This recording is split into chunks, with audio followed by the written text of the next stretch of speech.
10 വർഷം അധികാരത്തിലിരുന്നിട്ട് ശബരിമലയ്ക്കായി ഒന്നും ചെയ്യാത്തവർ ഈ അവസാന നിമിഷത്തിൽ അയ്യപ്പ സംഗമം നടത്തുന്നത് ശബരിമലയുടെ വികസനത്തിനു വേണ്ടിയാണെന്ന് പറയുന്നത് ആരുടെ കണ്ണിൽ പൊടിയിടാനാണെന്നാണ് ഷിബു ബേബി ജോൺ ചോദിക്കുന്നത്. നവംബറിൽ ശബരിമല തീർത്ഥാടനം ആരംഭിക്കുകയാണ്. അയ്യപ്പ സംഗമത്തിലൂടെ എന്ത് തീരുമാനമെടുത്താലും അത് അടുത്ത വർഷം മാത്രമേ നടപ്പിലാക്കാൻ സാധിക്കുകയുള്ളൂ. അപ്പോഴേക്കും ഇലക്ഷൻ വരികയും സർക്കാർ മാറുകയും ചെയ്യുമെന്നും അദ്ദേഹം ഓർമ്മിപ്പിക്കുന്നു. ശബരിമലയുമായി ബന്ധപ്പെട്ട കോടതി വിധി ഉണ്ടായപ്പോൾ ഒരിക്കലും കാണിക്കാത്ത ധൃതിയാണ് സംസ്ഥാന സർക്കാർ കാണിച്ചത്. അന്ന് വിശ്വാസികളെ പരസ്യമായി വെല്ലുവിളിച്ച സർക്കാരാണ് പിണറായി വിജയന്റേത്. നവോത്ഥാന മതിൽ കെട്ടിയപ്പോൾ ഒരു പ്രത്യേക സമുദായത്തിൽപ്പെട്ടവരെ കൂടുതലായി അണിനിരത്തി സമുദായ സ്പർദ്ധ ഉണ്ടാക്കാൻ വരെ ഈ സർക്കാർ ശ്രമിച്ചു. അന്ന് വിശ്വാസ സമൂഹത്തോട് കാണിച്ച ക്രൂരതകൾക്ക് ആത്മാർത്ഥമായ പ്രായശ്ചിത്തമാണോ അതോ കഴിഞ്ഞ പാർലമെന്റ് തിരഞ്ഞെടുപ്പിൽ പരമ്പരാഗതമായി ഇടതുമുന്നണിയെ പിന്തുണച്ചിരുന്ന പല ജനവിഭാഗങ്ങളും അകന്നുപോയെന്ന് തിരിച്ചറിഞ്ഞുകൊണ്ടുള്ള ഇലക്ഷൻ തന്ത്രം മാത്രമാണോ അയ്യപ്പ സംഗമം എന്നും ഷിബു ബേബി ജോൺ ചോദിക്കുന്നു.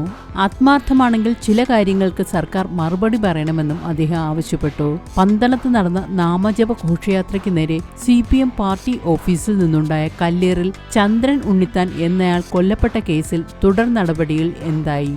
അതിലെ പ്രതിപട്ടികയിലടക്കം തിരുത്തലുകൾ വരുത്തിയ യഥാർത്ഥ കുറ്റവാളികളെ സംരക്ഷിക്കാൻ നടത്തുന്ന ശ്രമത്തിൽ നിന്നും സർക്കാരും CPM-ഉം പിൻവാങ്ങുമോ? ഈ അയ്യപ്പ സംഗമത്തിൽ കനകദുർഗ, ബിന്ദു എന്നിവർ പങ്കെടുക്കുമോ? ശബരിമലയിൽ കയറ്റാനായി കനകദുർഗയെയും ബിന്ദുവിനെയും തലേ ദിവസം കോട്ടയത്ത് പോലീസ് സംരക്ഷണത്തിലാണ് പാർപ്പിച്ചത്. അന്ന് രാത്രിയിൽ അവർ ആവശ്യപ്പെട്ടതനുസരിച്ച് പൊറോട്ടയും ബീഫും വാങ്ങി നൽകിയിരുന്നുവെന്നും അന്ന് പുറത്തുവന്ന വാർത്തകൾ മന്ത്രി വാസന്റെ പ്രതികരണം എന്താണെന്നും അദ്ദേഹം ചോദിച്ചു.